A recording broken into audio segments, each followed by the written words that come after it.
There are moments in life when the loudest thing in the room is the silence inside of you, and in that stillness where the noise of opinion, ambition, and defense falls away, God whispers.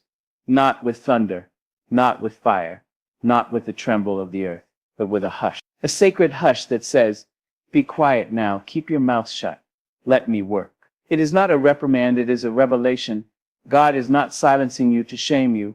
God is silencing you to shape you. He is not taking your voice, He is teaching you its value. There is a power in restraint, a beauty in discretion, a holiness in choosing not to react when everything inside you is begging for retaliation. There is a kind of wisdom that only grows in silence, a divine strength that cannot be built by shouting, arguing, or proving a point. No, it is born when the mouth is closed and the spirit is open. There is a time for words, yes. Words can heal, words can build, words can free a soul bound in chains. But there is also a time when your words can undo what God is doing. When speaking out of turn can snatch the lesson from the furnace of your affliction. You see, when you speak too soon, too loud, too much, you can drown the voice of God with the sound of your own insecurity. And He loves you too much to compete with your ego. You think that your silence means surrender, but God says it means trust. You think your silence is weakness, but God says it's wisdom. You think staying quiet means you're losing, but God says He's working. Sometimes you're not supposed to clap back. Sometimes you're not supposed to set the record straight. Sometimes you are called to hold your peace and let Him fight the battle in the courtroom of heaven. There is a story being written that your voice is not meant to narrate. There is a victory being formed in the womb of your patience. And every time you resist the urge to defend yourself, to speak from the wound instead of the healing, you take one more step into spiritual maturity. You grow, you evolve, you become, because the tongue, it is a fire. It can ignite a war, or it can light the way. It can curse what God has blessed. It can break what God is trying to mend. And when you've been hurt, wronged, betrayed, there is a deep craving to speak, to tell the world, to scream, "This is what they did to me." You want justice to have a voice, and you want it to be yours. But sometimes, justice has a slower, surer rhythm. Sometimes heaven moves in ways you cannot see with eyes clouded by revenge, and the mouth, once opened too soon, can forfeit the grace that was headed your way. Haven't you seen it?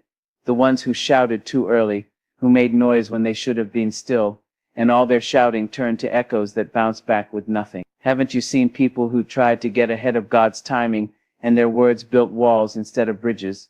That's why He says hush. That's why He tells you to wait. Because what He's doing is too sacred for public broadcast. What He's doing in you is underground, deep and divine. Roots don't shout as they grow. They stretch in silence. The most powerful changes in you happen when nobody is watching. When your tongue is tied by choice, not fear. When your pride lays down for your purpose. When you'd rather grow than win an argument. When you know you could speak, and maybe you'd even be right, but right without righteousness is still wrong in the kingdom of heaven. God wants you to keep your mouth shut because He's teaching you how to listen, not just to others, but to Him. He wants your silence so that you can hear the soft footsteps of your own becoming. He wants your mouth shut so your eyes can see. Because when your mouth is always moving, your vision gets clouded. But in silence there, you begin to notice things. You notice the patterns, the trap, the divine detours, the open doors. You see who is for you and who is just curious. You begin to discern what is meant to grow and what is meant to go. Silence is not the absence of power, it is the presence of mastery. And the one who can rule their mouth can rule their destiny. The one who can wait in silence without losing their identity is the one who understands that God never needs a microphone. When He speaks, mountains tremble and seas obey. He doesn't need you to shout for Him to be heard. He needs you to be still so He can move. There were times in your life when you spoke out of pain, not peace. You let bitterness be your interpreter. And the words that came forth were weapons, not for protection, but destruction. You tore down relationships. You burned bridges that were still under construction. You turned conversations into battlefields. And afterward, when the dust settled, you looked around and wondered, was it worth it? But God in His mercy didn't hold it against you. He just started to teach. He started giving you moments where the words were there, sitting in your throat, but something holy held them back. You called it restraint, but it was really grace. Grace holding your tongue. Grace reminding you, you don't have to respond to everything. You don't have to fix every lie told about you. You don't have to explain yourself to people. committed to misunderstanding you. Let them talk, let them whisper, let them wonder. Let the rumors run while you run the race set before you. Because your silence does not mean they won't. It means you chose peace. And peace is expensive. It costs you your ego, your pride, your need to be right.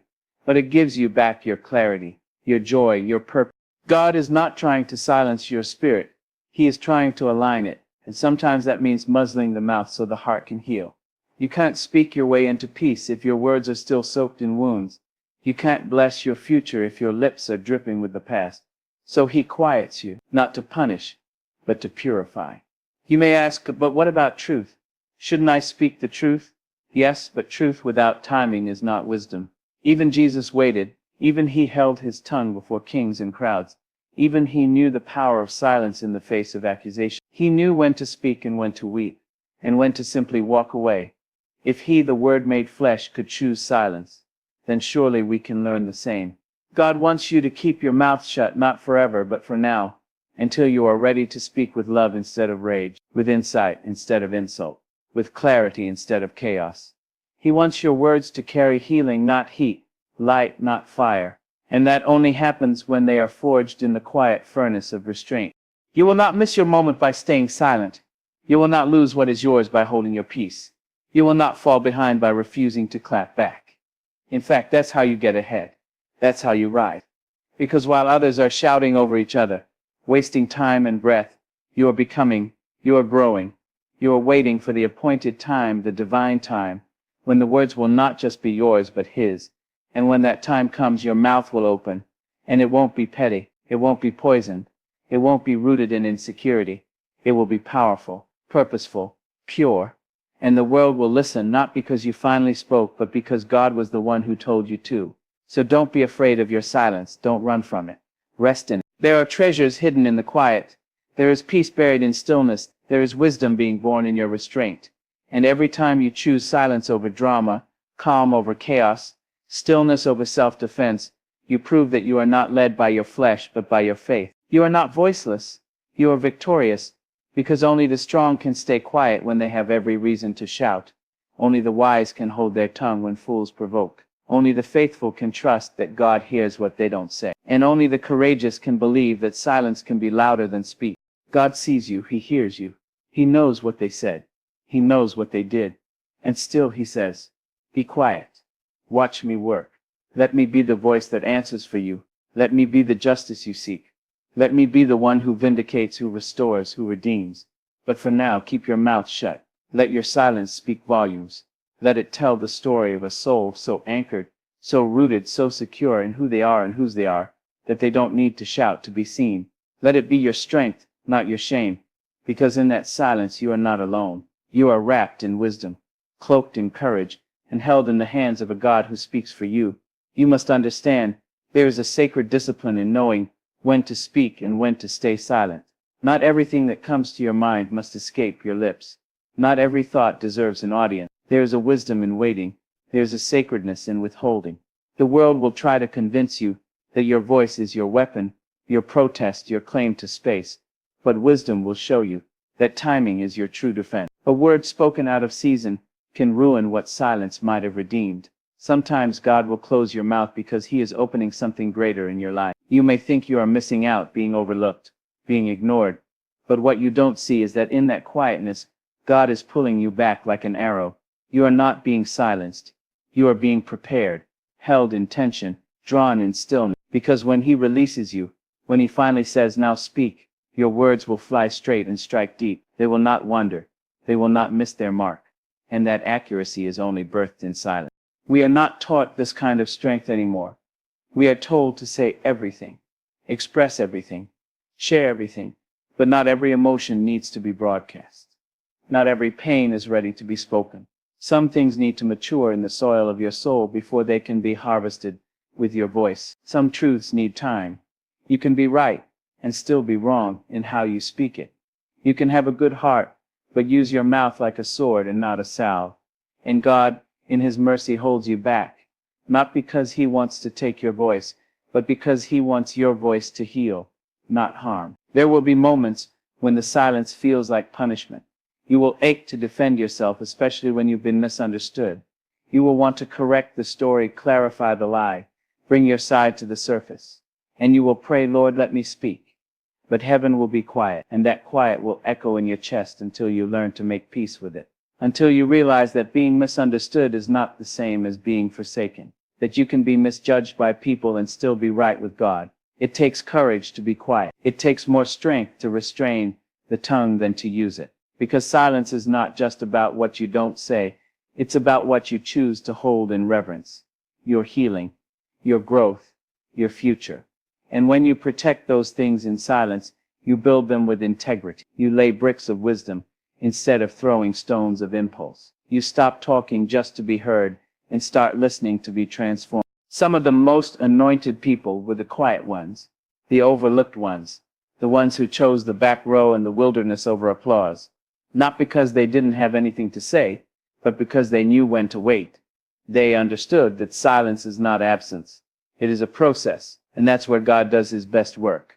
In caves, in deserts, in solitary places where your words fall away, and your soul is exposed. That's where the transformation begins. God does not want you to be a loud instrument with a hollow heart. He wants your silence to be sacred. He wants your quietness to be filled with his voice. That means learning how to carry pain without turning it into poison. It means holding on to truth without using it to shame others. It means waiting for the divine yes before you open your mouth. Because words are like seeds, and when planted in the wrong season, they die before they grow. There is a glory that only silence can birth. Not the silence of apathy, but the silence of depth. The kind that listens beyond the noise. The kind that recognizes God's movement in the small things, in the pauses, in the spaces between what you wanted and what you received. When you stop filling every quiet moment with speech, you start to notice what God has been saying all along. And when you come out of that silence, when the time is right and your voice is ready, it will not be a weapon of defense, but an instrument of change. It will not come from anger, but from alignment. You will speak with clarity, not chaos. You will speak with purpose, not pressure. And people will notice, not just what you say, but how you say it.